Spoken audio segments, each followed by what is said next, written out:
السلام علیکم ورحمۃ اللہ وبرکاتہ. نحمده ونصلی علی رسولہ الکریم. اما بعد فاعوذ باللہ من الشیطان الرجیم. بسم اللہ الرحمن الرحیم.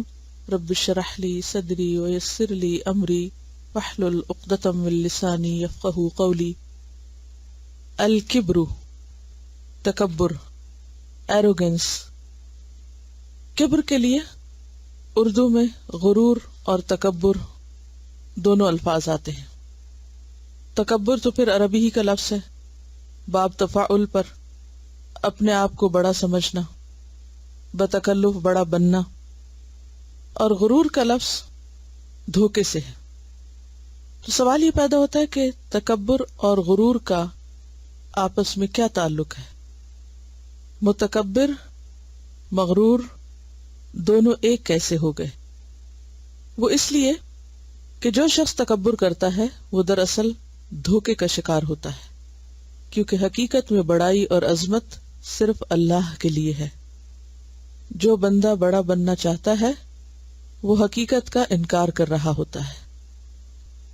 تکبر اللہ کے مقابلے میں بھی ہوتا ہے، حق کا اعتراف نہ کر کے، اور تکبر بندوں کے مقابلے میں بھی ہوتا ہے، بندوں کو حقیر جان کر. تکبر دوسروں کے مقابلے میں بہتر ہونے کے احساس کا نام ہے. یہ دنیا جو کہ اللہ تعالیٰ نے امتحان کے لیے بنائی ہے، اس لیے اللہ تعالیٰ کے فیصلے کے مطابق اللہ ہی نے بعض کو بعض پر بلند درجے عطا کیے. وَرَفَعَ بَعْضَكُمْ عَلَى بَعْضٍ درجات. یہ درجے دنیاوی نعمتوں کے اعتبار سے بھی ہیں اور دین کے اعتبار سے بھی. بعض اوقات ایک انسان کو دوسرے کے مقابلے میں زیادہ دولت مل جاتی ہے، یا جسمانی طاقت، یا کوئی مقام اور مرتبہ، یا رتبہ، یا علم. یعنی کسی بھی اعتبار سے ایک انسان دوسرے کے مقابلے میں زیادہ بہتر ہو سکتا ہے، اور یہ اللہ کا فیصلہ ہوتا ہے. اور اس کی حکمت کیا ہے؟ تاکہ انسان کا امتحان ہو، انسان کو آزمایا جائے کہ وہ ان نعمتوں کو پا کر کیا کرتا ہے. انسان اکثر یہ بھول جاتا ہے کہ اسے جو بھی ملا ہے اللہ کی طرف سے ملا ہے. بعض اوقات انسان اس غلط فہمی کا شکار ہوتا ہے کہ جو کچھ اس کے پاس ہے وہ شاید اس کا اپنا کوئی کمال ہے، یا اپنی کسی محنت یا کوشش کا نتیجہ ہے، حالانکہ وہ اللہ کی طرف سے اس کو دیا گیا ہوتا ہے. اگر اس میں اپنی اس کی کچھ کوشش شامل بھی ہو تو بھی اس کوشش کے پیچھے اللہ کی دی ہوئی توفیق ہوتی ہے. اللہ تعالیٰ ہی کے پیدا کیے ہوئے اسباب ہوتے ہیں. اگر اللہ تعالیٰ وہ اسباب اس کے لیے پیدا نہ کرے، توفیق نہ دے، تو انسان کی کوششیں کوئی حیثیت نہیں رکھتی. یہاں پر پہلی آیت ہے، قال اللہ تعالی ان الذین یستکبرون عن عبادتی سیدخلون جہنم داخرین. المؤمن 60. قال اللہ تعالی، اللہ تعالی نے فرمایا، ان الذین، بے شک وہ لوگ، یستکبرون، جو تکبر کرتے ہیں، عن عبادتی، میری عبادت سے، دعا مانگنے سے، سیدخلون، ان قریب وہ داخل ہوں گے، جہنم، جہنم میں، داخرین، ذلیل و خوار ہو کر. یعنی جو لوگ گھمنڈ میں آ کر اپنے آپ کو بڑی چیز سمجھتے ہوئے، ضد اور انا کا شکار ہو کر اللہ کی عبادت سے منہ موڑ جاتے ہیں، اس کے آگے جھکتے نہیں، اس سے دعا نہیں کرتے، تو ان کا انجام کیا ہے کہ وہ ضرور ضرور ذلیل و خوار ہو کر جہنم میں داخل ہوں گے. بات یہ ہے کہ انسان اور اس کے خالق کے درمیان جو تعلق ہے وہ ہے ہی بندگی کا، کیونکہ اللہ نے ہمیں اپنی بندگی کے لیے پیدا کیا، عبادت کے لیے پیدا کیا. یہ ممکن ہی نہیں کہ بندے اور خدا کے درمیان رشتہ گھمنڈ کی بنیاد پہ قائم ہو. بڑائی اللہ کے لیے ہے. اگر انسان اس دھوکے کا شکار ہو جائے کہ میں بھی بڑا ہوں، اور میری مرضی، اور میری عقل، اور میری سمجھ، اور جو میں چاہوں وہ ہو، تو ایسے میں یہ رویہ اسے اللہ کے ہاں ناپسندیدہ بنا دیتا ہے. اللہ تعالیٰ بندے سے ایسے کسی رویے کو قبول نہیں کرتے.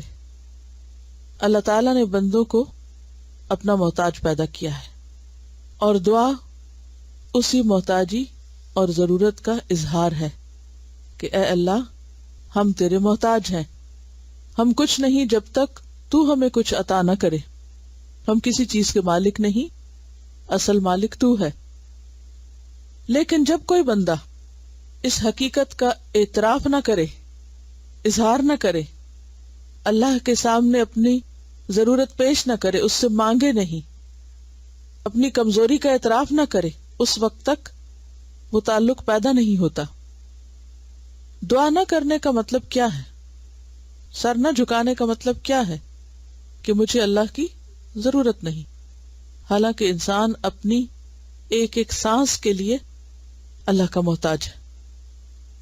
اس حقیقت کا انکار کرنے والا دراصل خود کو دھوکہ دیتا ہے، اور وہ خلاف حقیقت کام کر رہا ہوتا ہے.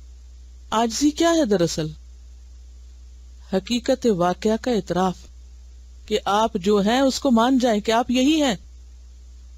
مثلاً ہم بندے ہیں، ہم کمزور ہیں، ہم محتاج ہیں، ہمیں یہ ماننا ہوگا. لیکن اگر کوئی یہ ماننے کو تیار ہی نہ ہو، اگر کوئی اس کا اعتراف ہی نہ کرے، تو اس کی یہ کیفیت یا اس کا یہ طریقہ کس پر مبنی؟ جھوٹ پر مبنی. تو آپ کب تک حقیقت کے خلاف چل سکتے ہیں؟ آپ کب تک حقیقت کو جھٹلا سکتے ہیں؟ مثلاً میں انسان ہوں، میں کمزور ہوں، اگر میں یہ ماننے کو تیار ہی نہ ہوں تو یہ کس چیز کا انکار ہے؟ حقیقت کا انکار ہے نا. کہ میں جو حقیقت میں کمزور ہوں، میں جو دراصل محتاج ہوں، میں اس بات کا اعتراف نہیں کر رہی، تو دراصل اپنے آپ کو دھوکہ ہی دے رہی ہوں. اور اپنے آپ کو دھوکہ دینا اپنے آپ کو نقصان دینا ہے. انسان کی بڑائی اسی میں ہے کہ وہ اپنی اصلیت کا، اپنی حقیقت کا اقرار کرے اور اپنے اوپر جھوٹ کا لبادہ نہ اوڑے. دنیا میں جتنے بھی بڑے بڑے متکبر گزرے ہیں، خواہ وہ فرعون ہو یا قارون ہو، انہیں اپنی حقیقت سمجھنے میں غلط فہمی ہوئی. فرعون کی کیا غلط فہمی تھی؟ کیا سمجھا تھا اس نے کہا تھا انا ربکم الاعلی. صرف رب بھی نہیں کہا تھا، کیا کہا؟ اعلی. صرف رب نہیں، رب بھی اعلی. اس بات کا حقیقت سے کیا تعلق تھا؟ کچھ بھی نہیں. کس قدر اس نے اپنے آپ کو دھوکہ دیا. صرف ایک وقتی کامیابی یا وقتی طاقت یا وقتی اقتدار پا کر وہ اپنی اصلیت بھول گیا، اپنی حقیقت بھول گیا، اور پھر ہمیشہ ہمیشہ کے لیے اپنا انجام خراب کیا اور اپنا نقصان کیا، ہمیشہ کے لیے مصیبت میں مبتلا ہوا. قارون کو بہت دولت ملی تھی اور یہ دولت اس کے لیے آزمائش بن گئی. اس نے کیا سمجھ لیا؟ کہ یہ ہمیشہ میرے پاس رہے گی. سورۃ الکہف میں باغ والے کا واقعہ کیا بتاتا ہے؟ ما اظن ان تبید هذه ابدا. میں نہیں سمجھتا کہ یہ کبھی ختم بھی ہوگا. آپ کی یہ سمجھ غلط سمجھ ہے. آپ کا یہ خیال خوش فہمی پر مبنی ہے، اس کی کوئی حقیقت نہیں ہے. ہر تکبر غرور ہے، دھوکہ ہے، حقیقت کا انکار ہے، جھوٹ کا لبادہ ہے، خوش فہمی ہے اپنے بارے میں، نفسیاتی بندھن ہے جس میں انسان بندھا ہوا ہوتا ہے، اپنے اوپر اس نے ایک خول چڑھایا ہوا ہوتا ہے، اور جب تک وہ اس کیفیت میں رہتا ہے وہ قابل رحم ہوتا ہے. تو انسان کے لیے کیا ضروری ہے؟ اللہ سے درست تعلق قائم کرنے کے لیے کہ اپنے عجز، اپنی کمزوری، اپنی حیثیت کا حقیقی اعتراف کرے اور دل سے مانے کہ میں کمزور ہوں، میں ضرورت مند ہوں، میں مسکین ہوں، میری کوئی حقیقت نہیں، میرے ہاتھ میں کچھ نہیں، جو کچھ ہے سب اللہ ہی کا ہے، اسی کی طرف سے آیا ہے اور اسی کی طرف پلٹ کے جانے والا ہے. تکبر کی ایک دوسری قسم بندوں کے مقابلے میں تکبر ہوتا ہے، اور یہ کب ہوتا ہے؟ جب پہلی قسم کا تکبر یعنی اللہ کے مقابلے میں تکبر انسان کے اندر کوٹ کوٹ کے بھرا ہوتا ہے. جو انسان اللہ کے آگے نہیں جھکتا وہ بندوں کے آگے متواضع کیسے ہو سکتا ہے؟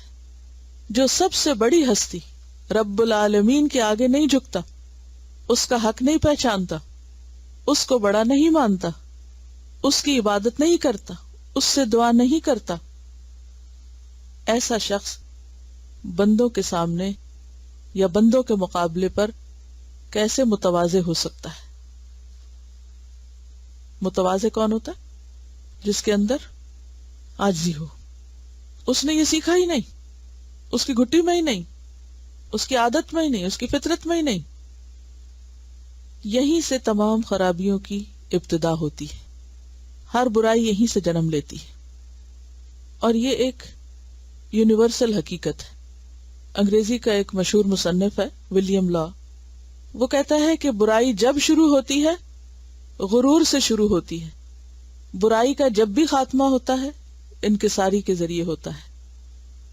برائی جب شروع ہوتی ہے غرور سے شروع ہوتی ہے، اکڑ سے شروع ہوتی ہے، تکبر سے شروع ہوتی ہے، اور خاتمہ اس کا اس وقت تک نہیں ہوتا جب تک کہ انسان عاجزی اختیار نہ کرے. بندوں کے ساتھ ہماری جتنی بھی لڑائیاں، جھگڑے، اختلاف اور فساد اور ظلم ہیں، وہ کب ہوتے ہیں؟ اسی وقت جب ہم دوسرے کے مقابلے میں اپنے آپ کو بڑی چیز سمجھتے ہیں، دوسرے کے مقابلے میں اپنا حق زیادہ جماتے ہیں، اپنے حقوق اوپر رکھتے ہیں، دوسرے کا حق ماننا نہیں چاہتے، دینا نہیں چاہتے، اعتراف ہی نہیں کرتے، صرف اپنے مفاد سے غرض ہوتی، دوسرے کا فائدہ نہیں سوچتے. تو یہیں سے ساری خرابیاں جنم لیتی ہیں. تو اسی لیے آپ دیکھیے کہ ان الذین یستکبرون عن عبادتی، جو عبادت سے تکبر کرتے ہیں، کوئی معمولی الفاظ نہیں ہیں، پوری زندگی کا خلاصہ ہو جاتا ہے یہاں کر. عبادت کی روح ہی عاجزی ہے، عبادت کا لفظ ہی عبد سے ہے. طریق معبد کہتے ہیں اس راستے کو جس پر خوب چل چل کے اس کو ہموار کر دیا گیا. صحیح عبادت گزار بندہ کون ہوتا ہے؟ جو اپنے آپ کو اتنا لتاڑ چکا ہو، اپنے اندر اتنی برداشت پیدا کر چکا ہو، طرح طرح کی آزمائشوں اور فتنوں کے مقابلے میں اپنے آپ کو اتنا کنٹرول کر چکا ہو کہ واقعی وہ حقیقی معنوں میں عاجز بندہ بن چکا ہو. تو آپ دیکھیے کہ عام حالات میں نماز پڑھنا، روزہ رکھنا، حج کرنا، زکوٰۃ دینا، یہ سب کیا عبادت کے مظاہر ہیں. ان سب میں انسان کو تکلیف اٹھانی پڑتی ہے، اپنی مرضی کے خلاف جانا پڑتا ہے. اسی طرح غیر معمولی حالات میں جب انسان پر کوئی تکلیف آتی ہے، دکھ آتا ہے، بیماری آتی ہے، تو اس وقت بھی بندے کے لیے کیا ضروری ہوتا ہے کہ اللہ کی طرف رجوع کرے. یہ بھی عبادت ہی کا ایک طریقہ ہے. اس وقت وہ غیر اللہ کی طرف نہیں، اللہ ہی کی طرف رجوع کرے. اسے بھوک ہو یا پیاس ہو، اس کی چھوٹی ضرورت ہو یا بڑی ضرورت ہو، اس کے دل کی پکار کیا ہو کہ میرا رب مجھے کافی ہے، میرا رب ہے. یہی دراصل بندے کا وہ تعلق ہے عبادت کا جو در حقیقت ہونا چاہیے، خواہ وہ ریچولز کی شکل میں ہو، زبانی دعا کرنے کی شکل میں ہو، یا دل کے احساس کی صورت میں ہو. اور یہ دراصل احساس ہی ہے جو انسان کی زبان سے الفاظ بن کے نکلتا ہے اور اس کے عمل میں عاجزی پیدا کرتا ہے. پھر اس کے لیے عبادت مشکل کام نہیں رہتی. اسی کے لیے اللہ سبحانہ وتعالیٰ فرماتے ہیں وَإِنَّهَا یعنی نماز لَكَبِيرَةٌ إِلَّا عَلَى الْخَاشِعِينَ، یقیناً نماز بہت بھاری چیز ہے مگر ڈرنے والوں کے لیے، خشوع کرنے والوں کے لیے، عاجزی اختیار کرنے والوں کے لیے مشکل نہیں ہے. کیونکہ انہیں معلوم ہے کہ اللہ نے پکارا، اب میری مرضی نہیں رہی، اب مجھے اپنی مرضی نہیں کرنی. وہ فوراً اپنے نفس کو کچل کر اپنا آرام چھوڑ سکتے ہیں، اپنا کام چھوڑ سکتے ہیں اور فوراً اللہ کے حضور حاضر ہو جاتے ہیں. پھر ان کی اپنی مرضی نہیں رہتی. اور تکبر کس چیز کا نام ہے دراصل؟ اپنی مرضی کرنے کا، خواہ وہ اللہ کے مقابلے میں ہو یا بندوں کے مقابلے میں. اور آپ دیکھیے کہ عموماً جھگڑے کہاں سے شروع ہوتے ہیں، فساد کہاں سے شروع ہوتے ہیں؟ منمانی کرنے سے، اپنی مرضی منوانے سے، کہ جو میں سوچ رہا ہوں، جو میرا دل چاہتا ہے، جیسے میں کسی چیز کو دیکھنا چاہتا ہوں، بس ہر چیز ویسی ہو جائے. اور اگر وہ ویسی نہ ہو تو پھر آپ دیکھیں کہ انسان اخلاق کے کس درجے پر ہوتا ہے. کسی بھی انسان کا عام حالات میں پتہ نہیں چلتا کہ وہ کیا ہے اور کیا نہیں. کب پتہ چلتا ہے؟ جب اس کی مرضی کے خلاف کوئی کام ہو تو پھر اس کا رویہ کیا ہوتا ہے. مثلاً عام روزمرہ زندگی سے مثال لائیے، کوئی اپنے گھروں سے، اپنے دوستوں سے، اپنے اور لوگوں سے معاملہ کرتے وقت کیا ہوتا ہے جب کوئی خلاف مرضی کام ہوتا ہے. مثلاً بچے نے کوئی چیز اٹھائی اور آپ کی مرضی کے خلاف کسی دوسری جگہ رکھ دی واپس، کیا رویہ ہوگا آپ کا؟ غصہ. کیوں آتا ہے؟ مرضی کے خلاف ہوا کام، اور اس پر ریئیکشن کتنا ہوتا ہے. اگر کوئی پیمانہ ہو ناپنے کا تو دیکھیں کہاں تک جاتا ہے وہ. چھوٹی چھوٹی چیزوں میں اپنے آپ کو پہچانا کریں. کسی باہر والے انجان شخص سے جھک کے ملنا، وقتی طور پہ اس کی خوشامد کر دینا، اپنا لہجہ بھی نرم کر دینا اور بڑے عاجز مسکین نظر آنا، یہ عاجزی نہیں ہوتی. یہ عاجزی نہیں ہے، یہ تواضع نہیں ہے، یہ انکساری نہیں ہے. وہ تو کیا ہے دراصل؟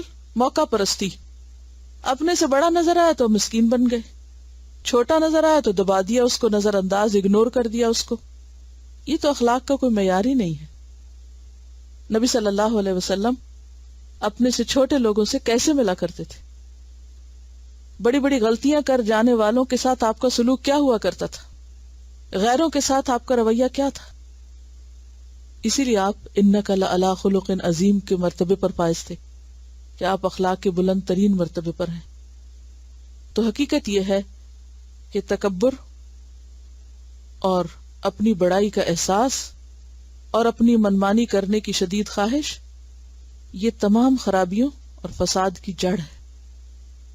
اور اللہ تعالیٰ کا ارشاد ہے کہ جو لوگ گھمنڈ میں آ کر میری عبادت سے منہ موڑتے ہیں ضرور ذلیل و خوار ہو کر جہنم میں داخل ہوں گے. ذلیل و خوار ہو کر کا لفظ خاص طور پر کیوں استعمال کیا گیا؟ تکبر کے مقابلے میں. وہ بڑا بننا چاہتے ہیں، اللہ ان کو چھوٹا کر دے گا. قیامت کے دن کا عذاب صرف عذاب نہیں اور رسوائی بھی ہے. اسی لیے ہمیں دعا سکھائی گی نا، وَلَا تُخْزِنَا يَوْمَ الْقِيَامَةِ، ہمیں قیامت کے دن رسوا نہ کرنا. دنیا میں اگر کہیں آپ کسی کے سامنے گر جاتے ہیں، چاہے منہ کے بل نہ بھی گریں، پھسل ہی جائیں، کبھی رسوائی محسوس ہوئی؟ کوئی تجربہ یاد کریں اپنا ایکسپیرینس. السلام علیکم. عید کے دن میں نماز پڑھنے گئے تو میں سنو پہ سے پھسل گئی. پریگننٹ بھی تھی. مجھے کوئی چوٹ نہیں آئی لیکن مجھے اتنی شرمندگی ہوئی کہ میں نے بری طرح سے رونا شروع کر دیا. گرنے پر چوٹ سے نہیں روتا انسان، شرمندگی سے روتا ہے. اور سنو تو اتنی ٹھنڈی اور خوبصورت چیز ہے. جہنم کی آگ تو ایک گڑھا ہے، وہاں گر کر لوگوں کا حال کیا ہوگا. دنیا میں انسان بڑا بننا چاہتا ہے، جھوٹے پندار میں جیتا ہے. آپ وہ نظر آنا چاہتے ہیں جو آپ ہیں ہی کوئی نہیں. جھوٹی ساکھ بنائی ہوئی ہے، بناوٹی باتوں سے اپنے آپ کو بڑی چیز ثابت کرتے ہیں، لیکن بڑے بن نہیں سکتے. اسی لیے اللہ سبحانہ وتعالیٰ نے صرف جہنم نہیں کہا، داخرین بھی ساتھ کہا ہے کہ وہ نیچے گڑھے میں پھینکے جائیں گے. اور یہ رسوائی کی انتہا ہے. قال اللہ تعالی قیل ادخلوا ابواب جہنم خالدین فیہا فبئس مثوى المتکبرین. الزمر 72. اللہ تعالیٰ کا ارشاد ہے، کہا جائے گا داخل ہو جاؤ جہنم کے دروازوں میں، یہاں اب تمہیں ہمیشہ رہنا ہے، بڑا ہی برا ٹھکانہ ہے یہ متکبروں کے لیے. قال اللہ تعالی، اللہ تعالیٰ نے فرمایا، قیلا کہہ دیا جائے گا، کن کو؟ متکبرین کو. ادخلوا داخل ہو جاؤ، ابواب جہنم جہنم کے دروازوں سے، جہنم کے دروازوں سے داخل ہو جاؤ. کہاں؟ جہنم میں. خالدین فیہا ہمیشہ رہنے والے اس میں، ہمیشہ.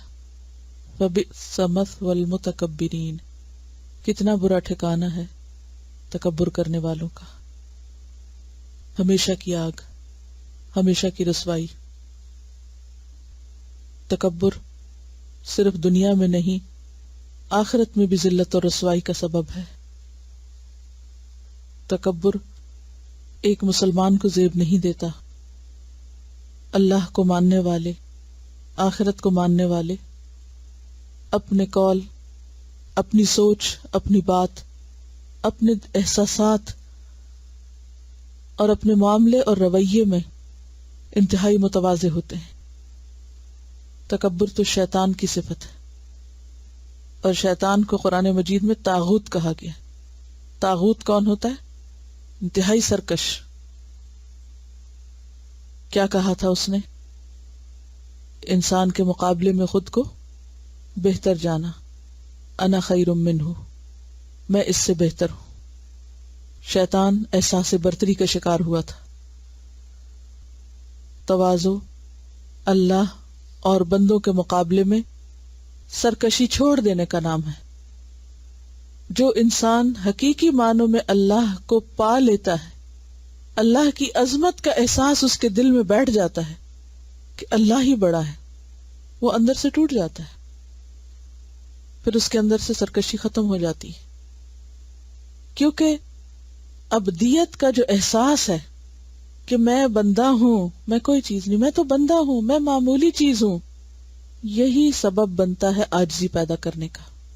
اور جب تک انسان کو یہ خیال رہتا ہے کہ میں بڑی چیز ہوں، تو یہ دراصل اس بات کا اظہار ہے کہ اس کے اندر بندگی کی روح کوئی نہیں آئی، وہ صرف زبانی الفاظ دہرا رہا ہے کہ میں بندہ ہوں، اندر یقین نہیں ہے اس کو کہ میں کمزور ہوں، اور وہ اپنی کمزوریوں کو مصنوعی طریقوں سے چھپاتا رہتا ہے، جھوٹ کے لبادوں سے، کیونکہ اعتراف نہیں کرتا۔ جب بندہ اعتراف کر لیتا نا کہ مثلاً میرے پاس ایک چیز نہیں ہے، تو پھر کیا ہوتا ہے؟ وہ اس کے مطابق معاملہ کرتا ہے۔ اب دیکھیے کہ عمومی زندگی میں ہمارے ہاں رویے کیا ہوتے ہیں۔ مثلاً اگر کسی کے پاس مال نہیں ہے اور وہ جھوٹی ساکھ بناتا ہے، لوگوں کے سامنے مالدار نظر آنا چاہتا ہے، تو اس کو کیا کرنا پڑتا ہے؟ کس چیز کا سہارا لینا ہوتا ہے؟ جھوٹ کا، یا نہیں؟ پھر اس کے لیے وہ کیا کیا حربے اختیار کرتا ہے، وہ جھوٹ کے لبادے اوڑھ کر کیا کیا کرتا ہے، اس کی باتوں میں، اس کے عمل میں، اور پھر ان سب چیزوں کا جو ایک احساس ہوتا ہے نا، وہ ایک اندر کی گلٹ پیدا ہو جاتی، وہ شدید احساس کمتری میں مبتلا ہوتا ہے۔ اس احساس کمتری پر قابو پانے کے لیے پھر وہ ایسی باتیں کرتا ہے، ایسے کام کرتا ہے کہ جس سے وہ ہار ماننا نہیں چاہتا، حالانکہ وہ اس کے اندر وہ حقیقت ہوتی کوئی نہیں ہے، وہ ہوتا وہ نہیں ہے۔ تو باب تفاعل میں تکلف بھی ہوتا ہے نا۔ تو متکبر شخص جو ہے وہ نہیں ہوتا جو وہ نظر آ رہا ہوتا ہے۔ یہاں سے منافقت بھی جنم لیتی ہے، دو رخا پن بھی سامنے آتا ہے، وہ ہے کچھ، وہ دکھائی کچھ دے رہا ہے، وہ ہے کچھ، وہ بن کچھ رہا ہے۔ اسی طرح آپ دیکھیں کہ صرف مال کے معاملے میں نہیں، علم کے معاملے میں بھی بعض اوقات انسان کے پاس علم نہیں ہوتا، جاہل ہوتا ہے وہ، یا پوری طرح نہیں ہوتا، اور وہ اعتراف بھی نہیں کرنا چاہتا، مانتا نہیں۔ پھر کیا ہوتا ہے؟ کیا کرتا ہے وہ؟ کیا کرتا ہے؟ کچھ نہیں کرتا، غلط بیان ہی نہیں کر سکتا اس میں۔ تھوڑی دیر کے لیے سوچئے، وہ عالم نظر آنے کے لیے، وہ سمارٹ نظر آنے کے لیے کیا ہتھ کنڈے اختیار کرتا ہے دوسروں کو دھوکہ دینے کے لیے؟ چند ایک ایسی چیزیں اختیار کر لیتا ہے جن کو وہ اتنا زیادہ الیبوریٹ کرتا ہے کہ جس کی بنا پر دوسرے دھوکہ کھا جاتے ہیں کہ شاید اس کے پاس بہت کچھ ہے، حالانکہ اندر سے کھوکھلا ہوتا ہے۔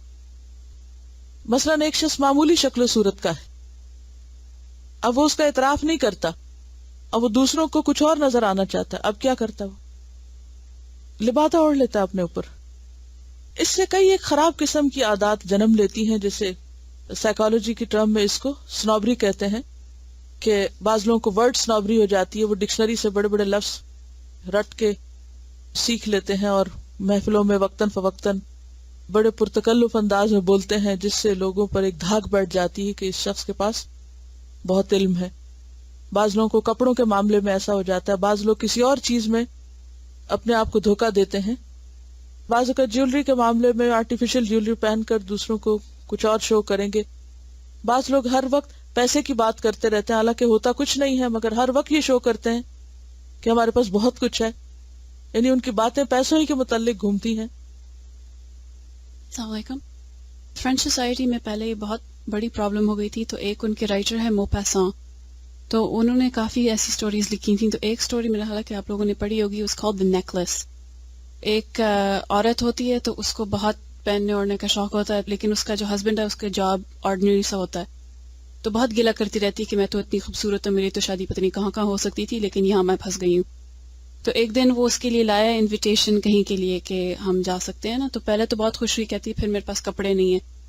اس نے پیسے جوڑے، کپڑے لے کے دیے، کہتی اب میرے پاس جولری نہیں ہے. اس نے کہا تمہاری ایک فرینڈ ہے بہت امیر، اس سے بورو کر لو نا. تو فرینڈ نے کہا کہ جو چاہیے لے لو.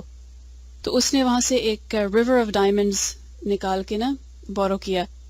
اچھا جی، she went to the dance, everything was great. گھر آتے آتے شی لاسٹ اٹ. تو پورا دیکھا، سب کچھ کیا، they couldn't find it. So then they bought another one for a huge amount of money. And then the husband started working 2 or 3 jobs. She became a maid. And it took them 5 years to pay off the necklace. And then she saw her friend in the park. And her friend didn't recognize her because 5 years of hard labor. So instead of being beautiful, she now looked very old. And the husband had money owed to loan sharks and whatever.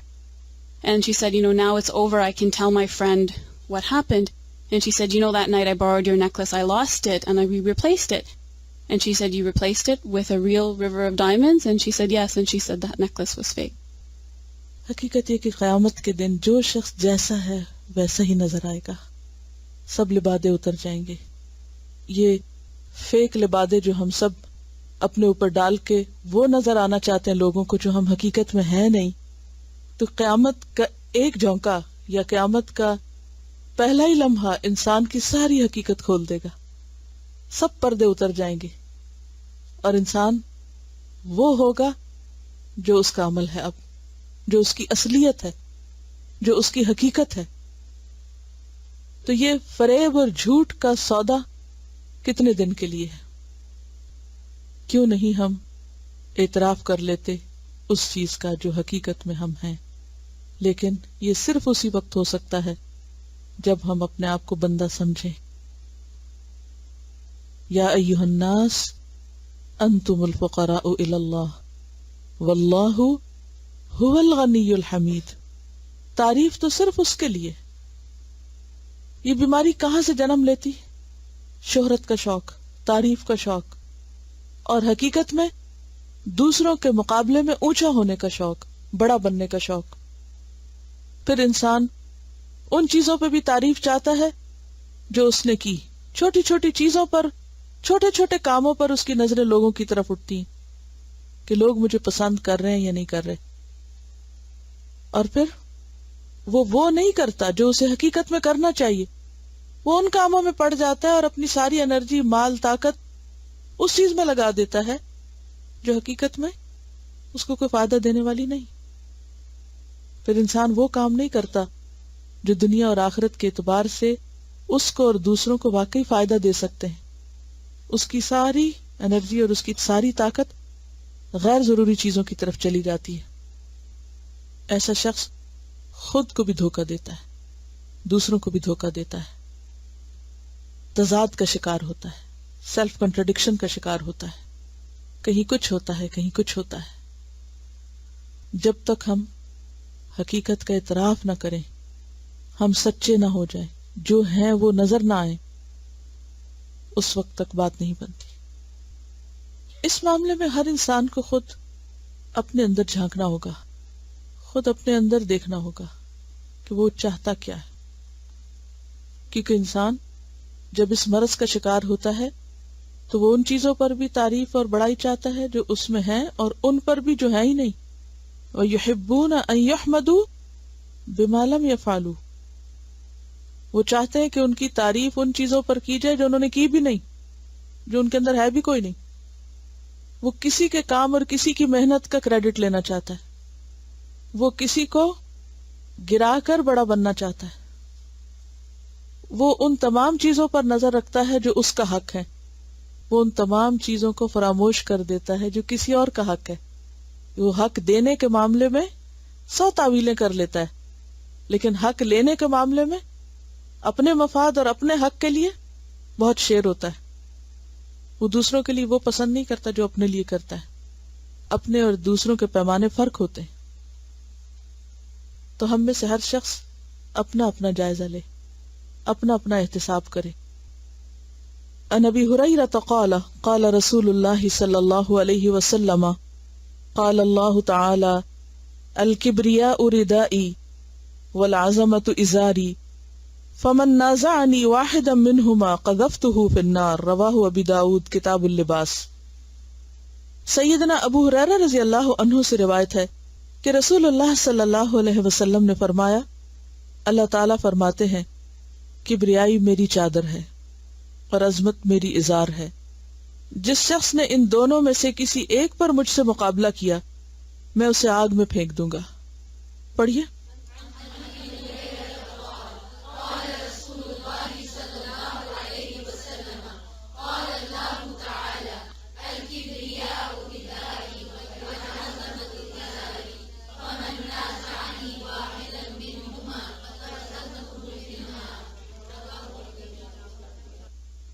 عن ابی ہریرہ ابو ہریرہ رضی اللہ عنہ سے روایت ہے قال کہا قال رسول اللہ فرمایا رسول اللہ صلی اللہ علیہ وسلم نے قال اللہ تعالی اللہ تعالی فرماتے ہیں حدیث قدسی ہے الکبریاء بڑائی عظمت ردائی میری چادر ہے, چادر جو اوپر لی جاتی, والعظمت اور عظمت ازاری میرا تہبند ہے جو نیچے پہنا جاتا ہے. اب اوپر کی چادر اور نیچے کی چادر یعنی لباس سے تشبیہ دی گئی کیونکہ لباس ڈھانکنے والی چیز ہے, ظاہر نظر آنے والی چیز ہے, اوپر کی چیز ہے. تو مراد یہ ہے کہ بڑائی اور عظمت صرف اللہ ہی کو زیب دیتی, اسی کے شایان نشان ہے, اسی کا حق ہے. فمن نازعنی پس جو کوئی کھینچے گا مجھ سے, یعنی وہ بڑائی کی چادر اپنے لیے کھینچے گا, یعنی خود بڑا بننا چاہے گا, اپنی شان بڑھانا چاہے گا, واحدا منہما ان میں سے کسی ایک کے ذریعے قذفتہ فی النار میں اسے آگ میں پھینک دوں گا. یعنی بڑا بننا دراصل خدا کی خدائی میں شریک ہونا ہے. شرک کے پیچھے بھی یہ نفسیات ہے اور شرک سب سے بدترین جرم ہے. اسی طرح تکبر بھی بدترین اخلاق ہے. یہ بتائیے کہ کس طرح انسان بڑا بن کے دراصل خدا کی خدائی میں شریک ہوتا ہے. مثلا یہ شرک کیسے, تکبر شرک کو بھی کیسے جنم دیتا ہے, کیونکہ جیسے پیچھے بات ہوئی نا کہ ہر برائی کا آغاز یہی سے ہوتا ہے. کچھ لوگ دعویٰ کرتے ہیں ان کے پاس ہر مرض کا علاج ہے, وہ تو کسی کے پاس نہیں ہو سکتا. اللہ کے فیصلوں کو قبول نہ کرنا, جیسے ہم یہ چاہتے ہیں کہ ہر چیز ہماری مرضی کے مطابق ہو, موسم ہماری مرضی کے مطابق ہو, بارش ہماری مرضی کے مطابق ہو, سورج ہماری مرضی کے مطابق نکلے, اور اگر وہ نہیں ہوتا تو پھر ہم خفا ہو جاتے ہیں, برہم ہو جاتے ہیں, غصے میں آ جاتے ہیں. اسی طرح اپنی زندگی کے معاملے میں ہم اپنے کچھ پلان ایسے کر لیتے ہیں, پھر ان سے ایک انچ ہٹنا نہیں چاہتے, اور ہم کیا چاہتے ہیں کہ وہ سب کچھ ہماری مرضی کے مطابق ہو, بچے ہماری مرضی کے مطابق ہو, اور ان کی شکلیں اور ان کے رنگ روپ اور ان کے عقل اور ان کی ہر چیز ہماری مرضی کے مطابق ہو. لہٰذا جب زندگی میں کوئی ایسی چیز ہماری مرضی کے مطابق نہیں ہوتی تو پھر ہم اللہ سے ناراض ہونے لگتے ہیں, خفا ہونے لگتے ہیں. بہت سے لوگ اپنی مرضی سے پلان کر لیتے ہیں, انشاءاللہ تک کہنا گوارا نہیں کرتے, اور سمجھتے ہیں کہ ہر چیز جیسی وہ چاہیں ویسی ہو سکتی ہے. تو وہ بھی دراصل کس چیز کی طرف لے جاتی ہے انسان کو, ایروگنس کی طرف. غیب جاننے کی باتیں کرتے ہیں. بعض لوگ ایسی پوسٹ پر ہوتے ہیں, ایسی اتھارٹی رکھتے ہیں, وہ سمجھتے ہیں کہ ہر چیز انہی کے مرضی کے مطابق ہونی چاہیے, خواہ وہ گھر سے باہر ہو یا گھر کے اندر ہو. گھر میں جھگڑے کیوں ہوتے ہیں؟ شوہر اور بیوی کے درمیان کیوں جھگڑے ہوتے ہیں؟ ساس بہو کے درمیان کیوں جھگڑے ہوتے ہیں؟ کس چیز کی وار ہوتی ہے؟ ہر شخص اپنی مرضی کرنا چاہتا ہے. حتیٰ کہ ماں باپ اور بچوں کے درمیان جو جھگڑے ہوتے ہیں ان کے پیچھے بھی کیا وجہ ہوتی ہے؟ بچے اپنی مرضی چاہتے ہیں, ماں باپ اپنی مرضی چاہتے ہیں. اب آپ دیکھیے, شوہر کو مقام کس نے دیا ہے؟ اللہ نے بڑا بنایا نا اس کو ایک درجہ بلند رکھا ہے نا. اب جو اس کو تسلیم نہیں کرتا جو عورت مثلاً اس کو تسلیم نہیں کرتی، وہ دراصل کیا کرتی؟ اللہ کے فیصلے کا انکار، حقیقت واقعہ کا انکار، کیونکہ یہ حقیقت واقعہ ہے. This is a reality, you have to accept it. اگر آپ اس کو ڈینائی کرتے رہیں گے اور اس کے خلاف اسٹرگل کرتے رہیں گے، آپ فطرت کے خلاف جائیں گے اور کہیں کے بھی نہیں رہیں گے. اسی طرح ماں باپ کو بڑا درجہ کس نے دیا ہے؟ اللہ نے دیا ہے. اب ان کو بڑا نہ ماننا، اپنے علم کی زیادتی پر یا کسی چیز کی بنا پر ان کو بیوقوف سمجھتے رہنا کہ ہمارے ماں باپ کو تو کچھ پتہ ہی نہیں، وہ تو پرانے زمانے کی پیداوار ہیں اور وہ تو جاہل ہیں اور ساری عقل سمجھ ہمارے ہی اندر آ گئی، لہٰذا ہر فیصلہ گھر کا ہماری مرضی کے مطابق ہونا چاہیے، اور اگر ہمارے ماں باپ ہماری مرضی کے مطابق نہیں چلیں گے تو دھمکی ہے کہ ہم گھر چھوڑ کے چلے جائیں. یہ سب رویے کیا ہیں؟ کس چیز کی پیداوار ہیں؟ ان سب چیزوں کے پیچھے خرابی اور بربادی کی اصل وجہ اور سبب کیا ہے؟ ایروگنس، تکبر. اگر ہر انسان دوسرے کو اس کا مقام اور اس کا حق دینے کو تیار ہو جائے تو یہ جھگڑے ختم ہو جائیں. آپس میں اچھے تعلقات اور اتفاق کی بنیاد تواضع ہے، عاجزی ہے. اتفاق کی جڑ کیا ہے؟ تواضع. اچھے تعلقات خواہ میاں بیوی کے بیچ میں ہو یا ماں باپ اور بچوں کے بیچ میں ہو یا ساس اور بہو کے بیچ میں ہو، یہ اس وقت تک ہو نہیں سکتے جب تک دونوں طرف تواضع نہ ہوگی. کیوں؟ ذرا انالائز کیجئے. جب ہر شخص دوسرے کے مقابلے میں خود کو بہتر سمجھنے لگتا ہے، میں بہتر ہوں، مثلا بڑا یہ سمجھتا ہے کیونکہ میری عمر زیادہ ہے لہذا میں بہتر ہوں، چھوٹا ہی سمجھتا ہے میرا علم زیادہ ہے میں بہتر ہوں، تو نتیجہ کیا ہوگا؟ کیا ہوگا؟ کھینچا تانی، لڑائی جھگڑا، کوئی اتفاق نہیں، کوئی اتحاد نہیں، کوئی محبت نہیں، کوئی اچھے تعلقات نہیں. اور اگر اس کے برعکس ہر شخص دوسرے کو اپنے سے بہتر سمجھے، دوسرے کی خوبی پر نظر رکھے، دوسرے کی اچھائی پر نظر رکھے، تو کیا ہوگا؟ ٹیم ورک آسان ہوگا. ہم ہمیشہ دوسروں کی نیگیٹو چیزوں پر زیادہ نظر رکھتے، اس میں یہ کمی ہے، اس میں یہ کمی ہے، یہ نہیں دیکھتے کہ اس میں یہ بھی تو خوبی ہے، اس کے اندر یہ بھی تو اچھائی ہے. اگر ہمارے دیکھنے کا زاویہ بدل جائے تو آپ دیکھیں گے کہ آپ ہر ایک سے بہترین کام لے سکتے، ہر ایک کی خیر سے فائدہ اٹھا سکتے. لیکن عموماً ہماری سوچ منفی ہوتی. ہم کہیں جاتے ہیں، کہیں شریک ہوتے ہیں، وہاں کی جو اچھی چیز ہوتی ہے اس کو تو بھول جاتے ہیں، اور وہاں جو کمی بیشی ہوتی ہے اس کو بار بار ہائی لائٹ کرتے رہتے ہیں. نتیجہ کیا ہوتا ہے؟ ساتھ چل سکتے ہیں ایسے لوگ؟ نہیں چل سکتے. جب ہر انسان اپنی ذات اور اپنی بات کو زیادہ امپورٹنس دے، کس کو؟ اپنی ذات اور اپنی بات. لکھ لیجئے اس کو، پھر بھول جائیں گے. لکھا ہوا نہیں ہوگا تو چند دن بعد یہ ذہن سے بھی اتر جائے گا اور دل سے بھی اتر جائے گا. یہ باتیں پتہ ہیں آپ کو، ہم سب کو ریمائنڈر چاہیے ہوتا ہے. جب ہر شخص اپنی ذات اور اپنی بات کو زیادہ اہم سمجھے، برتر سمجھے، اپنی رائے اور اپنے مفاد کو اوپر رکھے، تو 4 لفظ ہو گئے: بات، ذات، رائے، مفاد. کبھی بھی اتفاق نہیں ہو سکتا. اور یہ صرف کسی بڑی بڑی میٹنگز اور پروگرامز کے اندر ہی نہیں ہوتا، یہ چھوٹی چھوٹی جو زندگی کی چیزیں ہوتی ہیں نا. مثلا گاڑی میں سامان ہی رکھنا ہے، جھگڑے کہاں سے شروع ہوتے ہیں؟ آپ نے گروسری کی، ہسبینڈ وائف دونوں نے جا کے اندر کچھ چیزیں خریدی، واپسی پہ 2 لفافے اس نے اٹھا لیے، 2 اس نے اٹھا لیے. بیوی چاہتی ہے سامان ڈگی میں رکھا جائے، ہسبینڈ کہتا ہے اندر ہی رکھ دو. اب ڈگی کیا کھولنی؟ اب دونوں اڑ جاتے ہیں، فساد شروع ہو گیا. چیختے چلاتے گاڑی میں بیٹھے، سارا رستہ گرمبل کرتے رہے، اترے موڈ آف ہوا، ادھر بچوں پہ غصہ نکلا، ادھر کسی اور پہ نکلا. شروع کہاں سے ہوا تھا؟ اگر ان میں سے ایک اپنی رائے کی قربانی دے دیتا، اس سے کیا فرق پڑتا ہے؟ ڈگی میں رکھے، اندر رکھے، باہر رہے، سو واٹ؟ پھر اس نے کہا وہیں رہنا ہے، وہاں سے پھر نکال لینا ہے. یہی چیزیں ہوتی ہے نا. بالکل چھوٹی چھوٹی معمولی، اور جو ہر قدم پہ ہمیں پیش آ رہی ہوتی ہیں،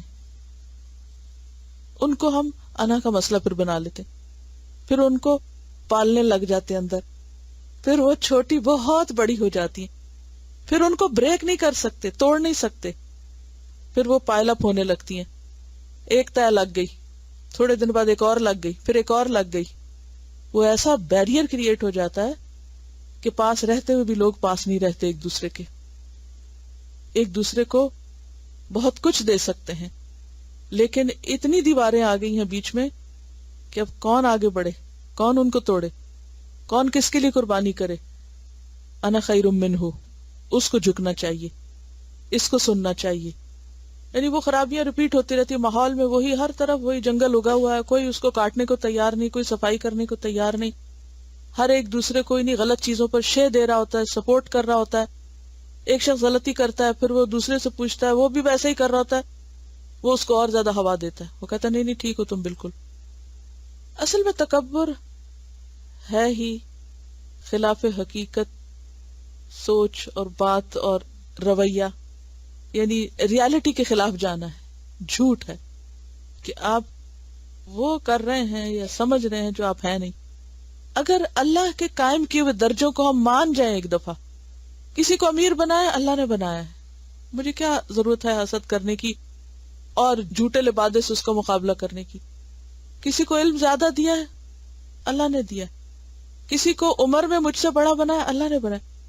مجھے مان لینا چاہیے کہ بہت سے لوگ مجھ سے بڑے ہیں. جس دن مان لیا نا اس حقیقت کو کہ مجھ سے بڑے بہت سے مقام ہیں، بہت سے درجے ہیں، کوئی علم میں زیادہ ہے، کوئی مال میں زیادہ ہے، کوئی عقل میں زیادہ ہے، کوئی عمر میں زیادہ ہے، کوئی رتبے میں زیادہ ہے، تو پھر کیا ہوگا؟ پھر قربانی کا جذبہ آ جائے گا، پھر قربانی کرنا آسان ہو جائے گا. اور کیا سوچ کے، بڑا تو اللہ ہی ہے نا، میں تو بندہ ہوں، بڑائی میرے لیے تھوڑی ہے. پھر کوئی آپ کو برا بلا کہہ بھی جائے تو زیادہ برا نہیں لگتا. کیوں؟ اس لیے کہ بڑائی تو اللہ کے لیے. مجھے کسی نے برا کہہ دیا تو کیا ہوا؟ پھر دوسروں کی باتیں سہنا بھی آسان ہو جاتا ہے. کسی نے آپ کا مذاق اڑا دیا، آپ کی شکل کا، آپ کی بات کا، آپ مائنڈ نہیں کرتے. کیوں؟ کہتے نا کوئی کسی پہ تھوکے تو اپنے منہ پہ ہی آتا نا، اپنے سے اوپر والے پہ تھوکے تو اپنے پہ آئے گا اونچا منہ کر کے. اگر کوئی حقیقت میں بڑا اور آپ اس کی بڑائی نہیں مان رہے تو آپ ایک جھوٹے پندار کا شکار ہیں، تو پلٹ کے آپ کے اپنے اوپر ہی آئے گی بات. آپ دوسرے کو ذلیل کرنے پہ تلے ہوئے، لوگ آپ کو کر دیں گے. وَجَعَلْنَا بَعْضَكُمْ لِبَعْضٍ فِتْنَةً، سب ایک دوسرے کے لیے آزمائش ہے، امتحان ہے. رائے کی قربانی میں کوئی کمزوری نہیں ہے. مثلاً دو لوگوں میں ایک آرگیومنٹ ہو رہی، دونوں اپنے آپ کو حق ثابت کرنے پہ تلے ہوئے ہیں. اگر ایک وتڈرا کر لیتا ہے، اپنا حق لے لیتا ہے، اور دوسرے کا حق اس کے باوجود کہ دوسرا نہیں دے رہا دینے لگتا ہے، تو دل ایک طرح نہیں رہتے.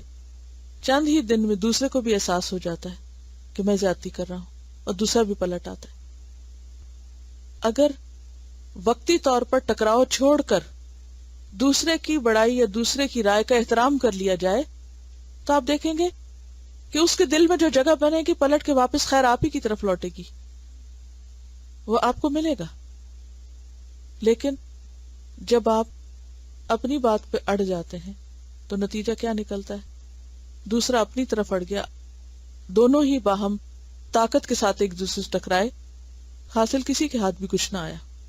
اور کمزوری کسی ایک رائے کی قربانی سے آپ کمزور نہیں بنتے، کیونکہ کسی اور موقع پر پھر موقع آ جائے گا کہ جب آپ کی رائے دوسرے کی رائے سے کہیں بہتر نکل آئے گی اور پچھلے واقعے کی وہ نفی کر دے گی. اور اللہ کا وعدہ ہے جو حق پر ہوتے ہوئے بھی جھگڑا چھوڑ دے اس کے لیے جنت کے وسط میں گھر کا وعدہ ہے. ادفع باللتی ہی احسن فاذا الذی بینک وبینہ عداوۃ کأنہ ولی حمیم. حق کا انکار جو ہے وہ تکبر کی طرف لے جاتا ہے انسان کو، جیسے شیطان نے ابا واستکبر، انکار کیا اور تکبر میں مبتلا ہو گیا. تو حق کا اعتراف ضروری ہے، سچائی کا اعتراف، خواہ وہ کسی کے مقام کی شکل میں ہو، کسی کے درجے کی شکل میں ہو، اللہ کے کسی فیصلے کی شکل میں ہو. تو جب تک سچائی کا اعتراف نہیں ہوتا بات نہیں بنتی. اور سچائی کا یا حق کا اعتراف انسان کیوں نہیں کرنا چاہتا؟ مثلاً اگر اللہ سبحانہ و تعالیٰ نے یہ فیصلہ کیا تھا کہ آدم خلیفہ ہوں گے اور آدم اب فرشتوں اور جنات کے مقابلے میں درجے میں اونچے ہوں گے، یہ اللہ کا فیصلہ تھا. اللہ نے وہ مقام دیا تھا آدم کو، اور اللہ ہی نے حکم دیا دوسری طرف کو کہ اب اس کے آگے جھک جاؤ. شیطان نہیں جھکا، ابلیس نہیں جھکا. ایک طرف تو اس نے اللہ کی نافرمانی کی، دوسری طرف اس نے کیا کیا؟ حقیقت کا اعتراف نہیں کیا، حق کو نہیں مانا، سچائی کو تسلیم نہیں کیا. سچائی کیا تھی یہاں؟ کس چیز کا نام سچائی تھا؟ کہ وہ اب بڑا ہے، آپ کو ماننا ہے کہ وہ بڑا ہے. مشکل کب ہوتی ہے؟ جب ہم جو بڑا ہوتا ہے اس کو بڑا ماننا نہیں چاہتے، ہم خود بڑے رہنا چاہتے ہیں. اور حقیقت یہ ہے کہ اللہ سبحانہ تعالیٰ نے ہر انسان کے اندر بڑا اور چھوٹا ہونے کا کچھ نہ کچھ رکھا ہے. ہو سکتا ہے کوئی شخص علم میں آپ سے بڑا ہو اور عمر میں چھوٹا ہو سکتا ہے کہ کوئی عمر میں بڑا ہو اور کسی اور چیز میں چھوٹا ہو. تو کسی کا آپ کے مقابلے میں بڑا ہونا بھی آزمائش ہے اور کسی کا آپ کے مقابلے میں چھوٹا ہونا بھی، دونوں امتحان ہے. دیکھا یہ جائے گا کہ آپ کس موقع پر کیا معاملہ کر رہے ہیں. شیطان نے کیا کیا؟ حق کا اعتراف نہیں کیا. کیوں نہیں کیا؟ کیا نفسیات تھی پیچھے؟ اسے یہ خوف لاحق ہوا کہ اگر میں نے حق کا اعتراف کر لیا تو میری بڑائی ختم ہو جائے گی، پھر میں بڑا نہیں رہوں گا، پھر میں چھوٹا بن جاؤں گا، یہاں سے میری کمزوری ظاہر ہو جائے گی. لہذا اس نے اس کا علاج کیا ڈھونڈا؟ کہ اللہ کے حکم کا انکار کر دیا. اور یہ دھوکا تھا نا، بے وقوفی تھی. اسے یہ یاد نہ رہا کہ اللہ کے حکم کا انکار انسان کو کہیں کبھی نہیں چھوڑتا. اسی طرح اللہ سبحانہ و تعالیٰ نے ہمیں مختلف لوگوں کے حق دینے کو کہا ہے. مثلا مقروض جو ہے اس کے اوپر قرض دینے والے کا حق ہے نا کہ وہ اس کا پیسہ لوٹائے. لیکن مقروض اگر اپنی کسی طاقت یا اتھارٹی کی وجہ سے حق نہیں دیتا، ایک حقیقت کو تسلیم نہیں کرتا، تو نتیجہ کیا؟ ظلم ہے. وہ کیا سمجھتا ہے کہ یہ طاقت اس کے پاس ہمیشہ رہے گی؟ وہ نہیں جانتا کہ جس رب نے یہ حکم دیا ہے وہ دیکھ رہا ہے، وہ حساب لے گا. تو بات یہ ہے کہ بعض اوقات انسان دھوکے میں مبتلا ہو جاتا ہے، چیزوں کو اصلیت میں نہیں دیکھتا، اپنے مخصوص ذہنی سانچے کے مطابق دیکھتا ہے یا اپنی خواہش کے پردے سے دیکھتا ہے، ویسا نہیں دیکھتا جیسا وہ ہے.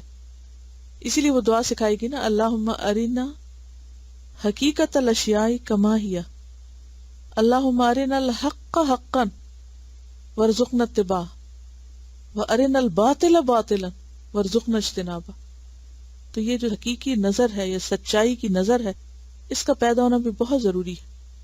اور بعض اوقات ہم کسی پیش آنے والی مشکل یا ایسی نفسیاتی کمپلیکس کا علاج خود کو دھوکہ دے کے کر رہے ہوتے ہیں، جھوٹی تعویلوں سے کر رہے ہوتے ہیں. ہم سمجھتے ہیں کہ ایک مخصوص طریقے سے ہم اس معاملے کو نبٹ لیں گے، جو کہ غیر حقیقی ہوتا ہے. جبکہ وہ جھوٹ جو ہوتا ہے وہ کسی چیز کا علاج نہیں ہوتا.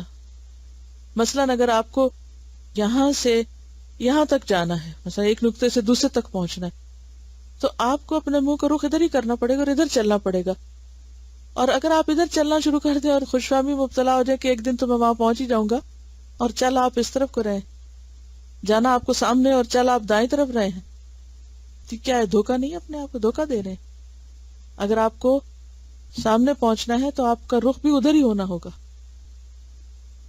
تو یہ جو انسان کے اندر ایک ضرورت سے زائد خوش فہمیاں ہو جاتی ہیں نا، یہ تعویلیں ہوتی ہیں، یہ بھی ایک دھوکہ ہوتی ہیں. اور اصل ریزن وہی ہے، حق کو حق نہ ماننا، سچائی کو سچ نہ ماننا، حقیقت کا اعتراف نہ کرنا، اللہ کے فیصلوں کو نہ ماننا. اور اس کے پیچھے کیا ہوتا ہے کہ اگر مان لیا تو پھر میری بڑائی ختم ہو جائے گی نا، کیوں مانوں؟ کیا چیز روکتی ہے کسی کو بڑا ماننے سے؟ اسی لیے آپ دیکھیں کہ ایک فیلڈ کے لوگ ایک دوسرے سے زیادہ حسد کر رہے ہوتے ہیں، ایک دوسرے کو زیادہ کاٹتے ہیں. مثلا یعنی آپ دیکھیں کہ بہن بھائیوں میں جو مقابلے کی کیفیت ہوتی ہے وہ کسی دوسرے کے ساتھ نہیں ہوتی. اور بہن بھائیوں سے بھی زیادہ جو کزنز میں آپس میں مقابلہ چلتا ہے وہ کسی غیر کے ساتھ نہیں ہوتا. کیوں؟ یعنی جو آپ جیسے ہوتے ہیں آپ ان میں نمایاں اور اونچے نظر آنا چاہتے ہیں. لہذا غیبتیں بھی عام طور پر اور مذاق اڑانے کی کیفیتیں بھی انہی لوگوں کی ہوتی ہیں جن کو آپ لیٹ ڈاؤن کرنا چاہتے ہیں، کیونکہ آپ کو یہ ہوتا ہے کہ اس کو نیچے گراؤں تو میں پھر اونچا نظر آؤں. اس سے مشکل پیش آتی ہے. حالانکہ صرف اتنی سی بات ہوتی ہے کہ اللہ نے جس کو جو خوبی دی ہے نا اس کو مان لو، تسلیم کر لو اس کے اندر یہ خوبی ہے. کیونکہ اگر نہیں مانو گے تو کیا ہوگا؟ آپ حقیقت جھٹلا رہے ہو اور اس سے مزید مشکلات بڑھیں گی. اور بات یہ ہے کہ جب انسان، وہ جیسے حدیث میں بھی آتا نا، من تواضع للہ رفعہ اللہ، جو اللہ کے لیے تواضع کرتا ہے، اس کا یہ مطلب نہیں صرف کہ جو اللہ کے آگے سجدہ کر دیتا ہے تو اللہ اس کو عزت دیتا ہے. اس کا یہ مطلب بھی ہے کہ جو اللہ کی خاطر جھک جاتا ہے، یعنی اس کے مقابلے میں اللہ نے جس کو بڑا بنا دیا جس چیز میں، اس کو وہ تسلیم کر لیتا ہے، اپریشیٹ کرتا ہے، اس کو مان جاتا ہے. تو پھر کیا ہوتا ہے؟ اس بندے کی قدر دوسروں کے دلوں میں آ جاتی ہے. مثلا کسی میں کوئی خوبی ہے، آپ اس کی خوبی کو سب سے پہلے تسلیم کرتے ہیں کہ ہاں بھائی اس میں یہ خوبی ہے. اچھا جب تسلیم کرتے ہیں تو پھر آپ کا رویہ بدلتا ہے نا، پھر آپ اس کی تعریف کرتے ہیں. اچھا آپ کا یہ طرز عمل کیا کرے گا؟ دوسرے کے دل میں آپ کے لیے جگہ بنا دے گا. بنتی ہے نا جگہ. اب آپ نے صرف اتنا کیا، دوسرے کی بڑائی کو مان لیا اور اس کو اس کا مقام دیا، اس کو اپریشیٹ کیا، اس کو یہ بات خوش کر گئی، اچھی لگی. جواب میں اس نے آپ کی قدر کی، وہ آپ کی عزت شروع کر دے گا، تعلقات اچھے ہو جائیں گے نا. جب آپ نہیں مانتے کہ اس کے اندر یہ ہے، اس کو اللہ نے دیا ہے، تو دوسرے شخص کو بھی پتہ چل رہا ہوتا ہے کس بات کا، کہ یہ مجھے نگیٹ کر رہا ہے، یہ تسلیم نہیں کر رہا. وہ مسلسل ایک اریٹیشن کا شکار رہتا ہے، اور دوسرے کو بھی سمجھ آ رہی ہوتی ہے کہ یہ شخص خود پسندی میں مبتلا ہے. اور جو خود پسندی میں مبتلا ہوتا ہے وہ اپنے ارد گرد کچھ دیواریں کھڑی کر لیتا ہے جسے دوسرے پار نہیں کر سکتے. لہذا پاس رہ کے بھی لوگ ایک دوسرے سے دور رہتے ہیں. مثلاً بعض اوقات آپ اتنی تکلیف اٹھا کے، اتنی دیر لگا کے ایک اچھی چیز بناتے ہیں، محنت کرتے ہیں، اور اس موقع پر کوئی شکریہ ادا کرنے کو، کوئی اپریشیٹ کرنے کو سوچتا ہی نہیں کہ اس نے کچھ کیا ہے. تو آپ کے دل میں ایک چھوٹا چھوٹا غم رہ جاتا ہے کہ محنت کی قدر نہیں کی کسی نے. ہوتا ہے نا، یعنی جب کسی کا مقام آپ نے پہچانا نہیں تو دوسرے کو تکلیف ہوتی ہے. اچھا اب کیا ہوگا کہ وہ دوسرے لوگ کھانا انجوائے کر رہے ہیں اور آپ کڑ رہے ہیں، وہ مزہ کر رہے ہیں اور آپ تکلیف اٹھا رہے ہیں. اب اگر کسی کی تھکاوٹ کی، کسی کی محنت کی قدر ہی نہیں کی گئی تو پھر کہاں سے مقام بنے گا، کہاں سے دل میں جگہ آئے گی؟ نہیں آتی. اور یہی چھوٹی چھوٹی چیزیں پھر فاصلے بڑھانے لگ جاتی ہیں. بات یہ کہ انسان کی بھلائی اسی میں کہ انسان حقیقت پسند ہو جائے اور حقیقت کے مطابق خود کو ڈھال لے. اور اس کے برعکس مغرور حقیقت کو اپنی مرضی کے تابع کرنا چاہتا ہے کہ ہر چیز میری مرضی کے مطابق ہو جائے، اور خلاف حقیقت جینا ہی دراصل خود کو دھوکہ دینا ہے. اگلی حدیث پڑھتے ہیں. ان ابن عمر حدثه ان النبي صلی اللہ علیہ وسلم قال بینما رجل يجر ازاره من الخيلاء خسف به فهو يتجلجل في الارض الى يوم القيامة رواہ البخاری کتاب احادیث الانبیاء.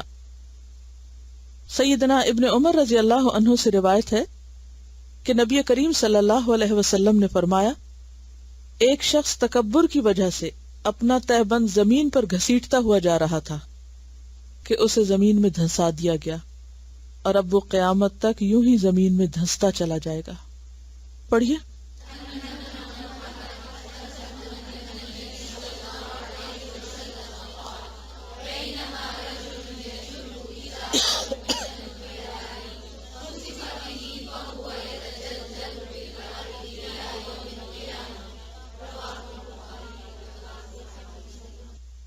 ان ابن عمر، بے شک ابن عمر، حدثہ، انہوں نے اس کو بیان کیا ہے، ان النبی صلی اللہ علیہ وسلم، کہ نبی صلی اللہ علیہ وسلم نے قال فرمایا، بینما، اس اثنا میں یعنی اس دوران، رجل، کہ ایک شخص، یجر، کھینچ رہا تھا، جرہ یجر، کھینچنا، ازارہ، اپنا تیبند، من الخیلاء، تکبر کی وجہ سے، خود پسندی کی وجہ سے، خسف بہ، دھنسا دیا گیا اس کو، یعنی زمین میں دھس گیا، فہوا، پس وہ، یتجلجل، دھستا جائے گا، فی الارض، زمین میں ہی، الی یوم القیامہ، قیامت کے دن تک، یعنی زمین اس کو اپنے اندر ہی سنک کرتی جائے گی۔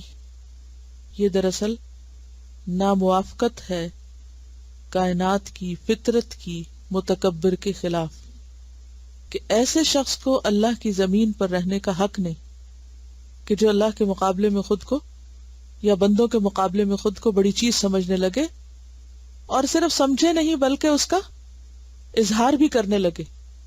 کس طریقے پر؟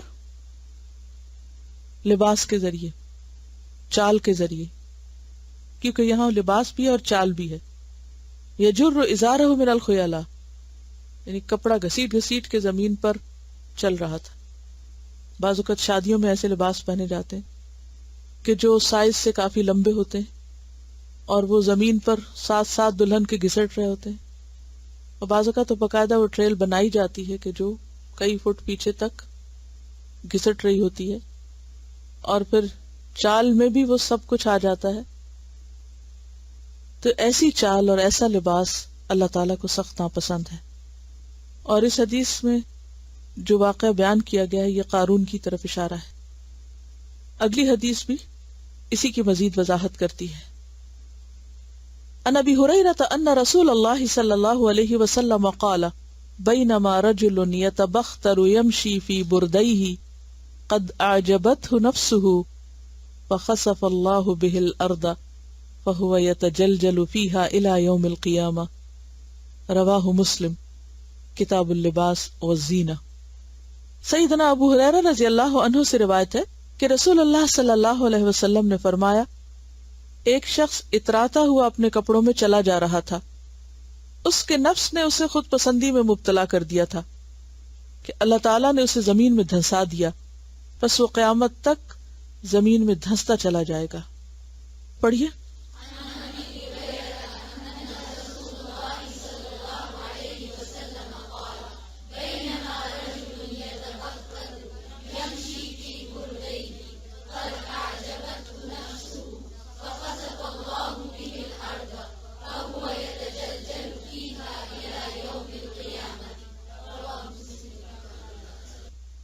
عن ابی ہریرہ، ابو ہریرہ رضی اللہ عنہ سے روایت ہے، ان رسول اللہ صلی اللہ علیہ وسلم قال، بے شک رسول اللہ صلی اللہ علیہ وسلم نے فرمایا، بینما، اس دوران، رجل، ایک شخص، یتبختر، تبختر کس کو کہتے ہیں؟